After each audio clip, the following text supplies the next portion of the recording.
Hello students, welcome to Edukrux. मैं हूँ रितिका और आज की इस क्लास में हम स्टार्ट करने जा रहे हैं हमारा बहुत एक इम्पॉर्टेंट चैप्टर, जो कि हमारा चैप्टर है ह्यूमन रिप्रोडक्शन। तो ह्यूमन रिप्रोडक्शन को हम स्टार्ट करते हैं without wasting any of our further time.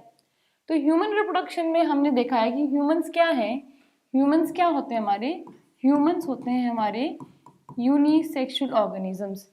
Unisexual organism का क्या मतलब है? यानी कि एक इंसान है जो कि फीमेल है और दूसरा पर्सन है जो कि मेल है।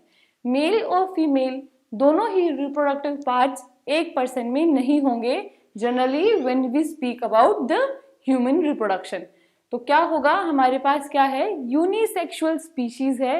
यूनिसेक्सुअल स्पीशीज का क्या मतलब है? यानी कि हमारे पास एक मेल इंडिविजुअल होगा और एक क्या होगा, एक फीमेल इंडिविजुअल हमारे पास प्रेजेंट होगा। दूसरा, अगर हम बात करते हैं ह्यूमन रिप्रोडक्शन के बारे में, तो ह्यूमन रिप्रोडक्शन क्या शो करता है? We are viviparous animals. What are human beings? Human beings are viviparous animals, या फिर human being show vivipary. Vivipary का क्या मतलब है? विविपेरी अगर आपने हमारी प्रीवियस क्लासेस पढ़ी हो ध्यान से, तो हमने उसमें डिस्कस किया है विविपेरी और ओविपेरी। ओविपेरस एनिमल्स वो एनिमल्स हैं जो क्या देते हैं? एग्स देते हैं। ओविपेरस एनिमल्स वो एनिमल्स हैं जो कि एग्स देते हैं, और विविपेरस एनिमल्स वो एनिमल्स हैं जो कि बेबीज को प्रोड्यूस करते हैं। यानी कि सेक्सुअल रिप्रोडक्शन का जो एंड प्रोडक्ट है ह्यूमंस के केस में, यानी कि विविपेरस एनिमल्स के केस में वो क्या होता है? वो होता है बेबीज। और ओविपेरस एनिमल्स जैसे कि हमारे हो गए बर्ड्स, उनके केस में सेक्सुअल रिप्रोडक्शन का जो एंड प्रोडक्ट है वो किस में होता है? वो एग के अंदर होता है, यानी कि एग के फॉर्म में हमें देखने को मिलता है। तो हम इनको बोलते हैं ओविपेरस एनिमल्स। कभी हम ओविपेरस को भूल जाते हैं क्योंकि हम ओविपेरस की बात नहीं कर रहे हैं, हम बात कर रहे हैं हमारे ह्यूमन बींग्स की। तो ह्यूमन बींग्स क्या करते हैं? They show vivipary. उसके बाद ह्यूमन बींग्स क्या शो करते हैं? Human beings sexual reproduction show करते हैं। ह्यूमन बींग्स क्या शो करते हैं? सेक्सुअल रिप्रोडक्शन शो करते हैं। असेक्सुअल रिप्रोडक्शन जो है वो ह्यूमन बींग्स में एब्सेंट होता है। यानी कि असेक्सुअल रिप्रोडक्शन हमारा क्या था कि जिसमें एक सिंगल पेरेंट इन्वॉल्व हो और एक सिंगल पेरेंट ही क्या कर दे? रिप्रोड्यूस करके अपने जैसे ऑर्गेनिजम्स को बना दे, वो होता है हमारा असेक्सुअल रिप्रोडक्शन। लेकिन असेक्सुअल रिप्रोडक्शन ह्यूमन बींग्स में क्या होता है? एब्सेंट होता है। Human beings reproduce only by the means of sexual reproduction. ठीक है, तो अभी हम बात करते हैं ह्यूमन रिप्रोडक्शन का जो इवेंट है। जो इवेंट होगा जब ह्यूमंस क्या करेंगे? रिप्रोड्यूस करेंगे। उसमें मेजर तरीके से हमारे कितने आते हैं? मेजर तरीके से हमें 6 इवेंट्स देखने को मिलते हैं। मेजर तरीके से हमें 6 इवेंट देखने को मिलते हैं। तो आइए एक बार उन सबको ध्यान से देखते हैं कौन कौन से वो 6 इवेंट्स हैं। हमारे पास वो पहला इवेंट है गैमीटोजेनेसिस। अब तक आपको ये टर्म्स समझ आ गई होंगी कि गैमीटोजेनेसिस का मतलब क्या है। जेनेसिस जो टर्म है, अगर वो कहीं पे भी कभी भी यूज हो, जेनेसिस जेनेसिस अगर टर्म कहीं पे भी कभी भी यूज हो, इसका मतलब है to produce, to form, to synthesise. ठीक है, इसका मतलब है जेनेसिस का, यानी कि जनरेट करना। जेनेसिस का मतलब है जनरेट करना। इसके पीछे जो शब्द लिखा जाएगा उसका मतलब वो उसको जनरेट करेगा। गैमीटोजेनेसिस यानी कि गैमीटो मीन्स क्या होगा हमारे यहाँ पे? ये क्या होंगे हमारे? गैमीट्स। तो गैमीटोजेनेसिस का क्या मतलब आएगा? To generate the gametes. यानी कि गैमीटोजेनेसिस एक ऐसा प्रोसेस है जिस प्रोसेस में हमारे गैमीट क्या होंगे? वो जनरेट होंगे, हमारे गैमीट्स क्या होंगे? वो बनेंगे। तो gametogenesis is the process of the formation of the gametes. और हमारे ह्यूमंस के केस में क्या होंगे? मेल गैमीट होगा और हमारे पास क्या होगा? फीमेल गैमीट होगा। हम हमारे केस में ह्यूमन गैमीट्स में, ह्यूमन के केस में ह्यूमन फीमेल गैमीट जो होगा उसको हम बोलते हैं ओवम। उसको हम बोलते हैं ओवम। किसको बोलेंगे हम? हमारे फीमेल गैमीट को। और जो हमारे पास जो मेल गैमीट होता है उसको हम बोलते हैं स्पर्म। ये किसके केस में होगा? ये हम स्पेशली हम ह्यूमन रिप्रोडक्शन कर रहे हैं, तो अब से हम जो भी बात करेंगे वो किसके रिगार्डिंग बात करेंगे? वो हम ह्यूमन रिप्रोडक्शन के रिगार्डिंग ही बात करेंगे। तो हमारे मेल गैमीट को बोलेंगे हम स्पर्म, हमारे फीमेल गैमीट को हम बोलेंगे ओवम। तो सबसे पहला प्रोसेस क्या होगा कि गैमीट्स बनेंगे। हमारे पास क्या होगा, गैमेटोजेनेसिस का प्रोसेस होगा। उसमें क्या होगा, उसमें हमारे पास फीमेल गैमीट बनेगा और हमारे पास क्या होगा, मेल गैमीट बन जाएगा। उसके बाद हमारा सेकंड प्रोसेस होगा इंसेमिनेशन का। जब हम प्लांट्स की बात करते थे तो प्लांट्स में हमने क्या देखा था कि मेल जो गैमीट था वो फीमेल गैमीट के पास पहुंचता था by the process of pollination. By the process of, कौन सा प्रोसेस था, पोलिनेशन का प्रोसेस हमने पढ़ा था प्लांट्स के केस में। उसी प्रोसेस को ह्यूमन बीइंग्स के केस में हम बोलते हैं इंसेमिनेशन। इंसेमिनेशन का जो प्रोसेस है उस प्रोसेस में क्या होगा, उस प्रोसेस में मेल गैमीट जाएगा, किसके पास जाएगा, फीमेल गैमीट्स के पास जाएगा। The transfer of the male gamete to the female gamete is known as insemination. मतलब कि इसको हम बोल सकते हैं गैमीट ट्रांसफर। गैमीट ट्रांसफर का जो प्रोसेस है उसको हम बोलते हैं इंसेमिनेशन। और ह्यूमन बीइंग्स में क्या होता है, ह्यूमन बीइंग्स में जो मेल गैमीट होगा वो हमारा होगा मोटाइल, वो मूव करेगा और वो जाएगा किसके पास, वो जाएगा हमारा फीमेल गैमीट के पास, जो कि क्या होती है, इमोटाइल होती है, यानी कि वो मूव नहीं कर सकती, फीमेल गैमीट मूव नहीं कर सकती। आप इस डायग्राम में देख पा रहे हैं कि ये हमारे पास क्या है, ये हमारे पास बहुत सारे स्पर्म है। कोई भी एक स्पर्म जाके क्या करेगा, फिर फीमेल गैमीट तक पहुंच जाएगा, फिर बाद में हमारा क्या होगा, फ्यूजन होगा, जो कि हमारा थर्ड स्टेप आ जाता है फर्टिलाइजेशन का। तो इंसेमिनेशन क्या होगा हमारे पास, इंसेमिनेशन होगा गैमीट ट्रांसफर का प्रोसेस। जब हमारे मेल गैमीट्स क्या करेंगे, हमारे मेल गैमीट्स रीच करेंगे, किसके पास रीच करेंगे, फीमेल गैमीट के पास रीच करेंगे।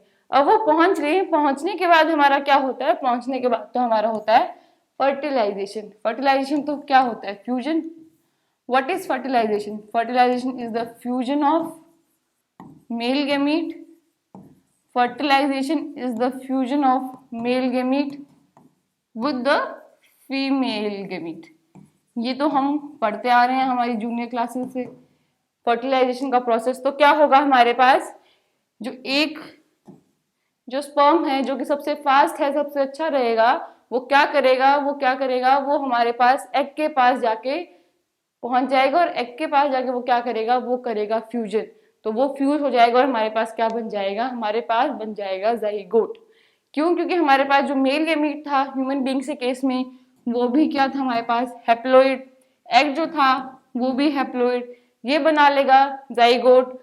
क्या बना लेगा, ये हमारे पास बना लेगा जाइगोट। और जाइगोट क्या होगा, हमारे पास होगा डिप्लॉइड कंडीशन में। ये होगी हमारी थर्ड स्टेप, किसमें, फर्टिलाइजेशन की हमारी होगी थर्ड स्टेप ह्यूमन रिप्रोडक्शन के केस में। अब हमारे पास जाइगोट बन गया है। जाइगोट बनने के बाद क्या प्रोसेस होगा, जाइगोट बनने के बाद होगा हमारा इम्प्लांटेशन। अब इम्प्लांटेशन का हम आसान भाषा में मतलब समझते हैं। इम्प्लांटेशन क्या होता है कि हमारे पास क्या था, हमारे पास जाइगोट बन गया था, वो जाइगोट ग्रो करके थोड़ा सा एम्ब्रियो बन गया। ह्यूमन बीइंग्स में हम क्या बोलते हैं, उसको फीटस बोलते हैं, है ना। तो हमारे पास जब वो फीटस बन गया है, उस फीटस को कुछ होल्ड करेगी। हमारे पास क्या होगी, यूरिथ्रा होगा, यूरिथ्रा की लाइनिंग होगी, वो क्या करेगी, उस फीटस को होल्ड करेगी। उस फीटस को क्या करेगी, नरिशमेंट भी प्रोवाइड करना है, उसकी ग्रोथ के लिए हमें उसको क्या, न्यूट्रिशन भी देना है। तो क्या करेगी, उसको होल्ड करेगी किसी वॉल के अगेंस्ट, ताकि वो स्टेबल रहे फीटस हमारा। तो उस एस्टैब्लिशमेंट को हम बोलते हैं इम्प्लांटेशन।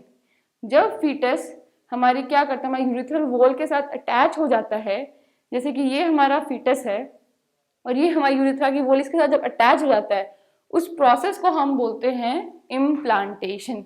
इम्प्लांट, इस डायग्राम में आप देखिए, ये हमारे पास क्या है, ये हमारे पास यूरिथ्रा की वॉल है। Let me change the colour pen.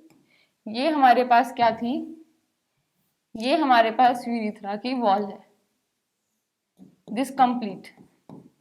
और ये हमारे पास क्या था, ये हमारा फीटस है और ये फीटस इसके साथ अटैच हो रहा है, इसीलिए हम इस प्रोसेस को बोलते हैं इम्प्लांटेशन। इम्प्लांटेशन। और फिर हमारे पास ह्यूमन बीइंग्स में एक और टर्म आती है, उस टर्म को हम बोलते हैं ब्लास्टोसिस्ट। ब्लास्टोसिस्ट। ब्लास्टोसिस्ट क्या होता है? जब एम्ब्रियो डेवलप करता है, एम्ब्रियो डेवलप करके क्या बनाता है हमारा? ब्लास्टोसिस्ट। ब्लास्टोसिस्ट फिर डेवलप करके क्या बनाता है?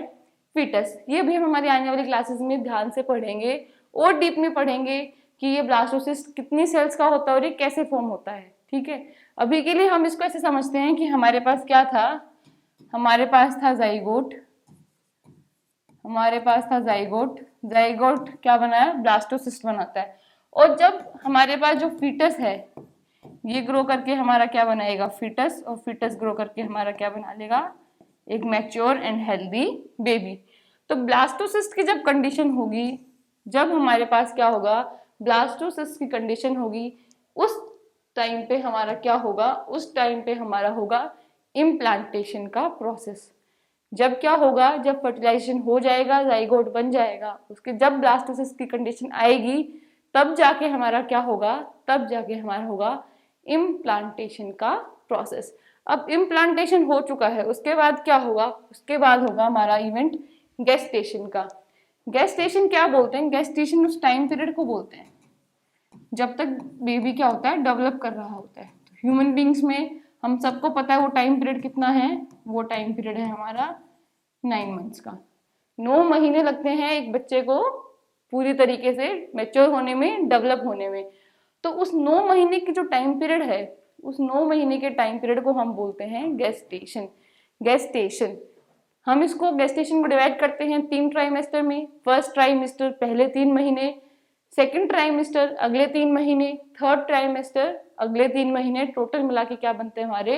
Complete 9 months. तो हमारे पास क्या होंगे? 3 ट्राइमेस्टर्स हमें देखने को मिलते हैं गेस्टेशन में। जब क्या होगा? ब्लास्टोसिस की कंडीशन में इम्प्लांट हो गया, उसके बाद जो वो धीरे धीरे ग्रो करेगा, मैच्योर बनेगा, उसकी हार्ट बीट आएंगी, उसकी फिंगर्स बनेंगी, हेयर ग्रोथ होगी, वो सब किस टाइम पीरियड में होगा? वो सब होगा हमारा गेस्टेशन में। जब क्या होगा? जब हमारा फीटस ग्रो कर रहा होगा, मैच्योर हो रहा होगा। और कितना टाइम लगता है उसको मैच्योर होने में? उसको लगता है 9 मंथ्स, क्योंकि हमारे पास होते हैं 3 trimesters of 3 months each, of 3 months each. हर एक ट्राइमेस्टर कितने का होगा? हर एक ट्राइमेस्टर हमारे पास 3 महीने का होगा। तो टोटल हमारे पास हो जाएंगे 9 महीने का हमारे पास टाइम पीरियड आ जाएगा। किसका? गेस्टेशन का। अब 9 महीने हो चुके हैं, उसके बाद जो हमारा लास्ट और फाइनल इवेंट आता है वो होता है हमारा पार्चुरेशन। लास्ट इवेंट हमारे पास आता है पार्चुरेशन का। जब क्या होता है? जब हमारे पास बेबी फुल्ली डेवलप हो चुका होता है, फुल्ली मैच्योर हो चुका होता है, तो अब क्या बचेगा? अब उसकी बेबी की डिलीवरी बचेगी। तो parturition is nothing but the, common language में अगर हम बात करें, it is nothing but the delivery of the baby. उसको हम बोलते हैं पार्चुरेशन। जब हमारे पास क्या हो गए? 9 महीने कंप्लीट हो चुके हैं, उसके बाद बेबी डेवलप हो चुका होता है, तो मदर जो होती है, मदर लेबर में जाती है, और उसके बाद हमारे पास क्या होता है? हमारे पास बेबी बाहर आ जाता है, और उस प्रोसेस को हम बोलते हैं पार्चुरेशन और the delivery of the baby. उसको हम बोलेंगे पार्चुरेशन। ये हमारे पास क्या थे? हमारे टोटल 6 इवेंट्स थे। किसमें 6 इवेंट्स थे? हमारे ह्यूमन रिप्रोडक्शन के 6 इवेंट्स थे। कौन कौन से 6 इवेंट्स थे? Starting with gametogenesis. हमारा सबसे पहला प्रोसेस क्या था? हमारा सबसे पहला प्रोसेस था गैमीटोजेनेसिस का, जिसमें गैमीट्स बने। सेकंड प्रोसेस था इंसेमिनेशन का, जिसमें हमारे गैमीट्स ट्रांसफर हुए। थर्ड प्रोसेस था हमारा फर्टिलाइजेशन का, जिसमें वो फ्यूज हुए। फोर्थ प्रोसेस था हमारे पास किसका? फोर्थ प्रोसेस था हमारे पास इम्प्लांटेशन का, जब वो यूरिथ्रल वॉल के साथ अटैच होता है हमारा बेबी। उसके बाद हमारा प्रोसेस था गेस्टेशन का, जिसमें वो पूरा टाइम पीरियड जो है 9 मंथ्स का वो कवर होता है। And the final event of human reproduction is parturition, जिसमें कि हमारे पास fully grown, fully developed baby बाहर आ जाता है, मदर से बाहर आ जाता है। उसको हम बोलते हैं डिलीवरी ऑफ द बेबी और the parturition. So that's all for today. हमने क्या पढ़ा? हमने हमारे 6 इवेंट्स कवर कर लिए हैं। So thank you, keep learning, keep growing.